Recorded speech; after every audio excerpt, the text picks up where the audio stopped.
नयाँ आइपिओ खुलिसकेको छ है अनि असार 13 गतेसम्म चाहिँ यो आइपिओ मजाले भर्न मिल्छ। अब कुन कम्पनी कति किता खुलाएको त्यो चाहिँ म भन्छु है।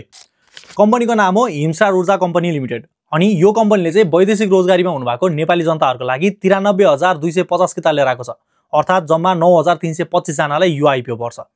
यदि तपाईहरु अलरेडी विदेशमा हुनुहुन्छ र आइपिओ भराउनु भएको छ भने तपाईहरुको लागि यो भिडियो सक्यो होइन होला के हो। तर यदि तपाईहरु विदेशमा हुनुहुन्छ त्यही पनि आजसम्म यो आइपिओ चाहिँ के कोटाबाट के गरी भर्ने केही थाहा छैन भनेदेखि चाहिँ यो भिडियो तपाईहरुको लागि हो। जम्मा 5 वटा इजी स्टेपहरु छ, मज्जाले भन्दिन्छु, सरर सुन्नु भयो भने आफैले आइपिओ भर्न रेडी भइसक्नुहुन्छ। स्टेप 1 डिम्याट अकाउन्ट बनाउने अनि सीआरएन नम्बर लिने। यदि डिम्याट बनाउनु भएको छैन भने यो भिडियो हेर्नु होला। स्टेप 2 श्रम स्वीकृतिको स्क्यान। स्टेप 3 भिजा र पासपोर्टको स्क्यान।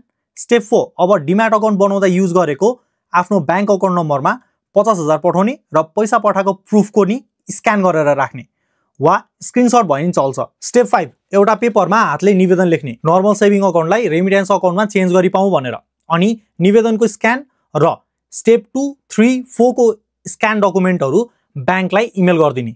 यति गरिसकेपछि 48 घण्टामा तपाईहरुको रेमिटेन्स अकाउन्ट रेडी अनि वैदेशिक रोजगारीको कोटाबाट आइपिओ मस्त भर्न सक्नुहुन्छ।